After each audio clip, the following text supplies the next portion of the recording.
सास बहू की कहानी जो आपने अपनी जिंदगी में बड़ी पढ़ी और सुनी होगी। आज की हमारी हिंदी कहानी औरत पर है, जो एक इमोशनल स्टोरी है। यह एक बहुत इंटरेस्टिंग हिंदी स्टोरी है। अरे रानी और रानी, सो रही हो क्या अभी तक? रानी की जेठानी जोर जोर से चिल्ला रही थी घर के आंगन में खड़े होकर।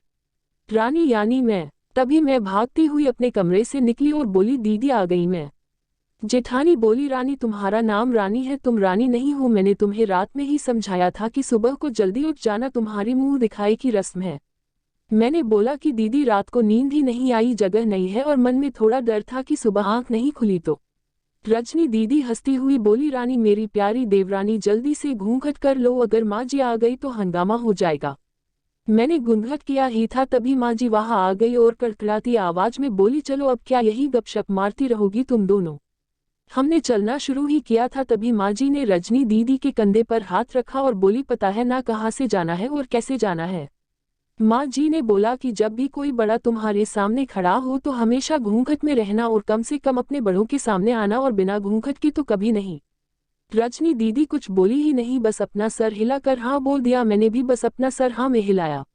माँ जी के जाने के बाद मैंने पूछा, रजनी दीदी आप तो स्कॉलर हो और इन सब चीजों को कैसे निभाते हो? रजनी दीदी मुस्कुराए और बोली कि मैं थारे जेठ जी से बहुत प्यार करती हूँ, इसलिए अभी तक चुपचाप सब चीजें निभा रही हूँ।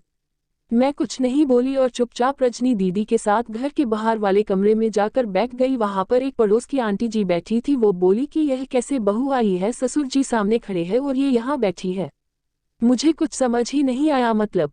रजनी दीदी बोली कि आंटी जी अभी नई बहू है, यहाँ के रीति रिवाज सीखने में थोड़ा समय लगेगा। रजनी दीदी मुझे वहां से उठाकर मेरे कमरे में छोड़ गई।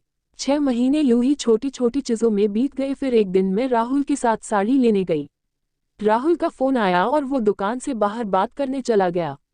साड़ी की दुकान पर मैं बेधड़क होकर साड़ियां देख रही थी। तभी साथ में बैठे हुए अंकल जी खान से एक बार, फिर 2 बार, फिर 3 बार। मैंने साड़ी वाले भैया से बोला कि भैया इन अंकल जी को पानी दे दो, बहुत खांसी हो रही है इन्हें।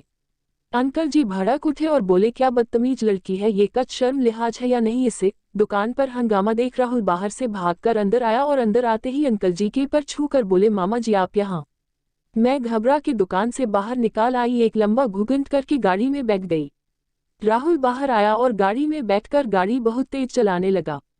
मैंने धीमी आवाज में बोला, गाड़ी बहुत तेज चला रहे हो, कहीं एक्सीडेंट ना हो जाए।